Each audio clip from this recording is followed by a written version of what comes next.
ৰাইজৰ সিদ্ধান্তই মোৰ সিদ্ধান্ত। মই ৰাইজৰ প্ৰতিনিধি। ৰাইজে আজি সিদ্ধান্ত ল'লে, ইয়াত প্ৰস্তাৱ লোৱা হ'ল যে মিত্ৰ শক্তিয়ে ৰাইজৰ দলৰ যোগেদি ইয়াৰ পৰা আহ্বান জনাইছে যে কালিৰ ভিতৰত আমাৰ টিকেটটো বন্ধুত্বমূলক প্ৰতিযোগিতাৰ কাৰণে ঘোষণা কৰিব লাগে। প্ৰথম প্ৰস্তাৱ। যদিহে তেওঁলোক ব্যৰ্থ হয়, ৰাতিপুৱা 23 তাৰিখৰ ৰাতিপুৱা 10 বজাত আমাৰ বৰপেটা জিলা সমিতি, মন্দিয়া সমষ্টি কমিটি সমিতি, সকলো আঞ্চলিক সমিতি সকলোৱে 23 তাৰিখৰ ৰাতিপুৱা 10টা বজাত পদত্যাগ কৰিব। আৰু আজিৰ সভাই সৰ্বসন্মত ক্ৰমে মোক কৰ্তৃত্ব প্ৰদান কৰিছে যে মই যিকোনো চিহ্ন লৈ, যিকোনো দল লৈ 23 তাৰিখে নমিনেশ্যন দিবহে লাগে। বৰপেটা জিলা সমিতিৰ ফালৰ পৰা, বৰপেটা জিলা সমিতিৰ যিমান বিষয়ববী আছে, সমষ্টি সমিতিৰ যিমান বিষয়ববী আছে, তেওঁলোকৰ পৰাহে আহ্বান। আচলতে মই যিমান দূৰ জানো, অসমৰ প্ৰায় 60-65% মানুহ বৰ্তমান বিজেপি বিৰোধী। বিজেপিয়ে খুব বেছি 30-32-33% ভোট পায়। এই 65% মানুহে বিচাৰিছে সকলো বিৰোধী দল একেলগ হৈ নিৰ্বাচনত জঁপিয়াই পৰা, যাতে বিজেপি লাভান্বিত হ'ব নোৱাৰে।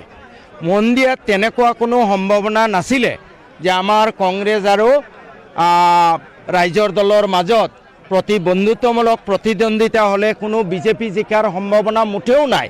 কিন্তু এজন ঊৰ্ধ্বতন আমাৰ যি মিত্ৰ শক্তিৰ যিটো মূল দল, তেওঁলোকৰ এজন বহুত ডাঙৰ নেতা আখুৰগোচ হৈ আছিলে যে মন্দিয়াত কোনো পধ্যেই বন্ধুত্বমূলক প্ৰতিদ্বন্দ্বিতা হ'ব নোৱাৰে।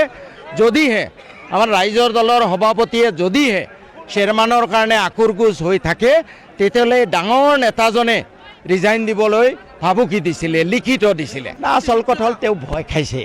বিৰোধী মানে যিজন শুনক ব্যক্তি স্বাৰ্থৰ কাৰণে যিজন নেতাৰ কথা ক'লোঁ, তেওঁৰ এজন মানে গুড বুকছত এজন মানুহ আছে, সেই মানুহজনক যিকোনো পদ্ধতিৰে জিকিব লাগে। আৰু মই যদি বন্ধুত্বমূলক প্ৰতিদ্বন্দ্বিতা কৰোঁ, তেতিয়াহ'লে চকুৰ মণি হাৰি যায়। সেইটো কাৰণে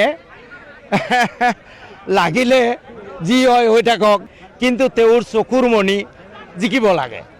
আৰু সেইকাৰণে অখিল গগৈ ডাঙৰীয়া মই ভাবোঁ বৃহত্তৰ স্বাৰ্থত তেওঁ নথি স্বীকাৰ কৰিবলৈ বাধ্য হৈছে। তেওঁৰ প্ৰতি মোৰ কোনো আক্ষেপ নাই, আখেজ নাই। তেখেতে শেষ মুহূৰ্তলৈ চেষ্টা কৰিছিল বুলি মই জানো।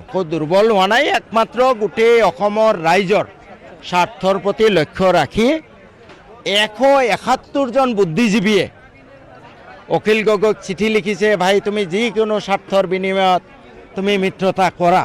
যি চিঠি লিখিব লাগিছিলে আচলতে কংগ্ৰেছ দলক। গতিকে তেওঁ সাংঘাতিক প্ৰেছাৰত আছে। আৰু এই যিজন নেতাৰ কথা ক'লোঁ, তেওঁ আনকি আন এটা দলৰ হতুৱাইও চিঠি লিখাইছে যে আপোনালোকে লিখক অখিল গগৈক যে তোমালোকে যদি চেয়াৰমেনক প্ৰাৰ্থিত্ব দিয়া, তেতিয়াহ'লে আমি মিত্ৰতাত নাথাকোঁ। গতিকে মিত্ৰতাটো বুমেৰাং হৈ যায়। গতিকে অখিল গগৈ ডাঙৰীয়াই গোটেই অসমৰ বৃহত্তৰ স্বাৰ্থৰ কথা চিন্তা কৰি বোধ হয় উইলি নিলি মই ভাবোঁ তেওঁলোকে বৃহত্তৰ মংগলৰ কথা চিন্তা কৰিছে।